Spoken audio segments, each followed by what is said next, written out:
Hello, welcome back to my channel. Today I'm going to be talking about all of my nonfiction favorites from 2022. The list is ordered from my least favorite to my favorite. It's not a super strong ordering, but it is what I'm feeling right now. So at number 10, we have God Bless This Mess by Hannah Brown, who is famous for her appearances on the Bachelor and Bachelorette TV shows, as well as Dancing with the Stars afterwards. In her time as Bachelorette, she was quite controversial as a lead, as many of them are.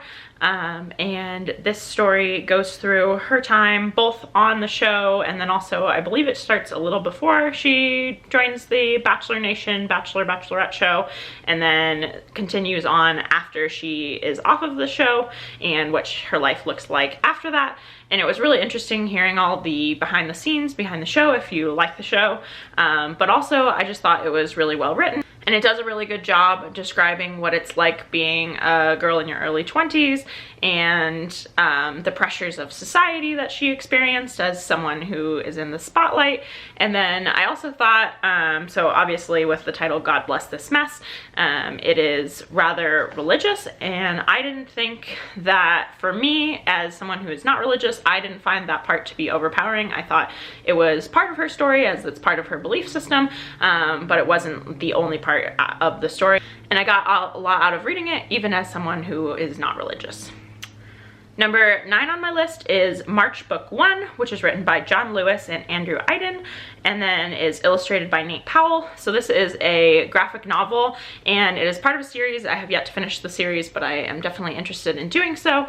And this is about the life of John Lewis, his life growing up, and then it goes through him meeting Martin Luther King Jr., and it goes through his time in the civil rights movement, specifically in being a part of some nonviolent protests.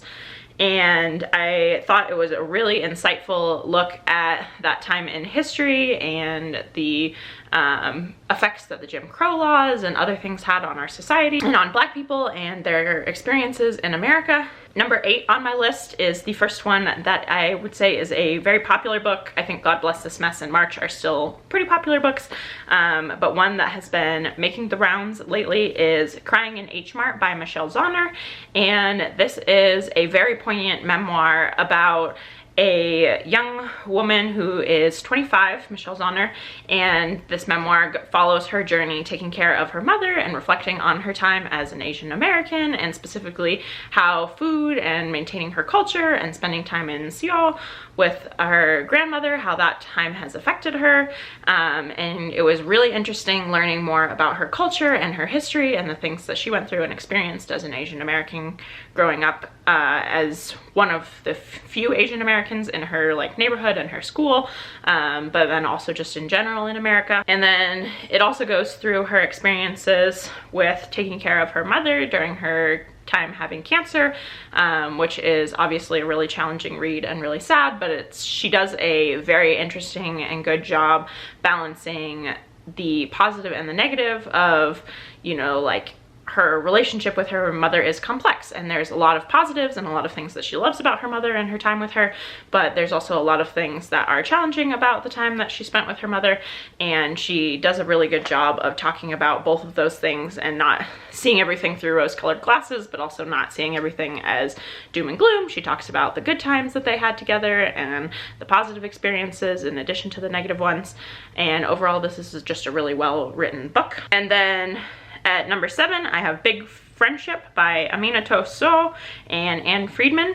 And this is a book that talks about two women, a Black and a white woman, that's talked about pretty specifically in the story about how their friendship has some struggles in terms of understanding one another coming from different racial backgrounds, but it also talks about what it's like to maintain friendships in the long run and how important friendship can be to our lives. We get so used to focusing on romantic relationships and family relationships that we often forget how important friendship is to our lives, and also how much impact of what they call a big friendship, so a friendship that lasts a really long time and is really intimate and really close, has on your life. So they go through, in this memoir, they talk about specifically their relationship, but also on the impact of how friendships affect our lives as a whole.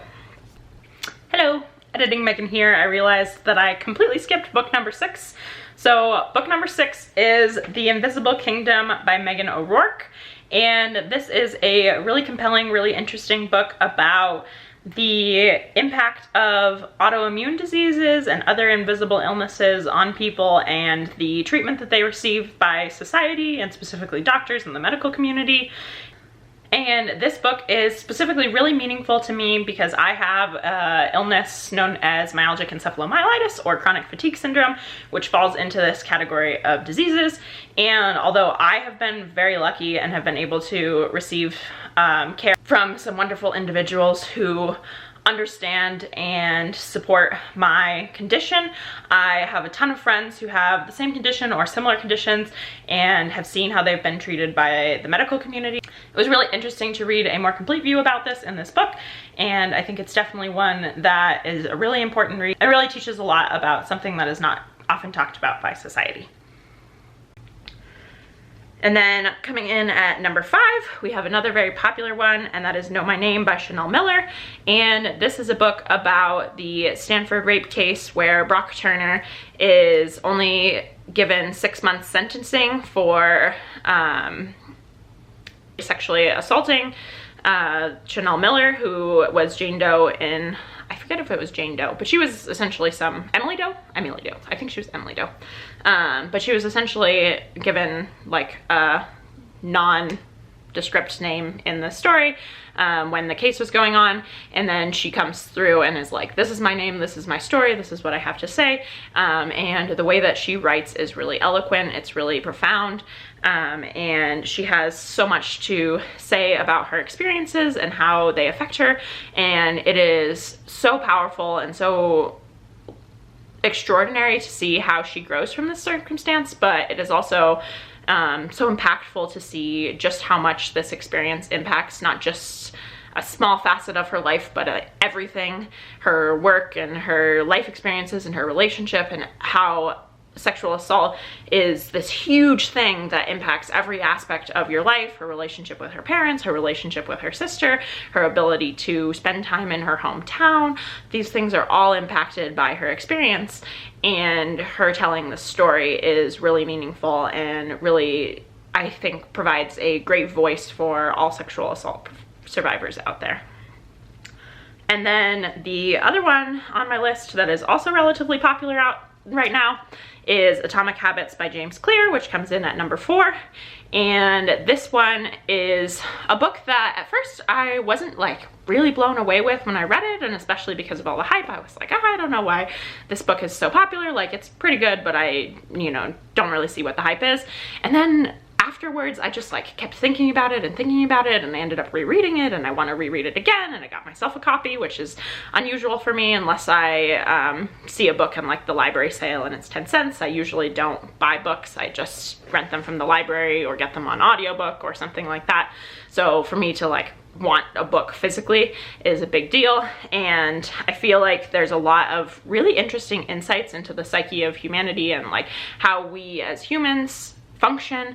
And I think it's an interesting combination between allowing people to understand themselves in a way that they don't take blame for the things that they are not able to do that they want to do, but it also allows people to understand themselves in a way that they can grow and improve, instead of saying like, oh, well, this is how you are because of these biological reasons and you will always be that way. It says these are the ways that you can tap into this and take advantage of these biological mechanisms. And I thought it was really interesting, really well written, and really actionable. And then coming in at number 3, we have a book that I thought when I read it in March was gonna end up being my favorite of the entire year. I just was really moved by it, and it's kind of goofy because it is a like self-help journaling book, and that is The Bullet Journal Method by Ryder Carroll. And this book is about bullet journaling and the bullet journal method, but I found that it was about so much more. It was very self-help oriented, which is interesting, and I usually am not like a huge self-help person. I read, I think, 8 self-help books this last year, and there were a couple like the Atomic Habits that I really liked, but there weren't a ton that were like really moving and really compelling to me. But what I found so unique about this one is it was very understanding of the fact that each person is an individual and what works for one person may or may not work for someone else. And so it had really good advice and really interesting insights into people, but it also was very good about like, take what works for you and leave the rest. And I really liked that concept through the book, and that is how it ended up at number 3 on my list. And then coming in at number 2 is a book that I finished right at the end of the year, and that is How Not to Die by Michael Greger. And this book is so stock full of information. It has tons and tons and tons of references. I kid you not, I feel like half of the book is just references, and I would love to go through and read all the references because this book itself is so profound. But the other thing is, this book is such a gem in the sense of it takes all of this information from all of these scientific studies and it distills it into information that is understandable for the general populace, and it talks in a way that is easy to understand without talking down to people. And I also found it to be very well written in the sense of like, I found myself laughing out loud at different things and just finding the metaphors and the ways that things were described. It would talk about like a difficult scientific concept, but it would talk about it in the sense of like, if this was a city, then this is how the city would function, or, you know, some sort of example that makes it really understandable. I just thought that was incredibly well done, and the author was very funny. But then even way outside of that extent, the information itself is just so useful and so profound. So this book is split into 2 parts. The first part talks about the 15 most common ways to die, and then it goes through different studies talking about how foods can have an impact on that life. Like, for example, if people with this condition eat a cup of blueberries a day, like what is the impact of that? And if they add a teaspoon of turmeric, like what is the impact of that? And these different studies that have been done. One thing that is really cool is a lot of these studies, even though they're not necessarily like conclusive of like, yes, this is definitely the 100% way to go. Unlike medications, there's not all these side effects associated with eating a cup of blueberries a day. It's not a big deal to like throw an extra cup of blueberries in your diet if you have this condition and you think it might help you. And I think that's the other thing, is this book advocates for a whole food plant-based diet, which personally I find extremely compelling, and I have been vegan for 7 years now, and I'm working more and more as I can to go on to a whole food plant-based diet. And I find this book to be incredibly compelling, as well as The China Study by T. Colin Campbell. I also found that book to be very moving and very compelling. I think it was a little bit harder to read, a little bit denser and everything, but it was also very interesting. And I think even if you are not following a whole food plant-based diet, there is so much information about the small tweaks that you can make to your diet, adding a little bit of flaxseed or a little bit of greens, and it talks so much about what the impact of those changes are that it really makes you motivated to make those changes. So then the second part of the book, I talked about the first part being about the illnesses. The second part is about how to actually implement it, and so it goes through what's called the Daily Dozen, and those are 12 things that you can do every single day to have a positive impact on your health. And he goes through foods as green light foods, so foods that you can eat as much as you want, whenever you want, and then yellow light foods that you should minimize and eat as they'll help you eat green light foods, but don't necessarily like prioritize them, and then red light foods, which is you should minimize to the best of your abilities and try not to eat at all. And I just find those categorizations to be so useful, and this book to be really useful. So I highly recommend this book. Honestly, I think everyone can benefit from reading this one. And then the final book on my list is one that is just so well written and so profound, and that is How Dare the Sun Rise by Sandra Uwiringiyimana with Abigail Pesta. And this book is about Sandra's time living as a refugee from, this is about Sandra going from her time in the Democratic Republic of the Congo, where she grew up, and then being a refugee and being a part of an attack on a refugee camp, and then immigrating to the United States, and her time growing up in the United States after, I believe she's in middle school when she moves to the United States, and then her time after that up through high school, and then I think the beginning of college, and I think it goes up through like 22 maybe. But this is such a profound, I guess it's technically labeled as memoir, but I think it follows more of an autobiography, of that it starts at the very beginning of her life and goes through year by year her entire life, but the way that this book is written is just so moving, and her story is amazing, and her tenacity and ability to push through all of these harrowing events is amazing.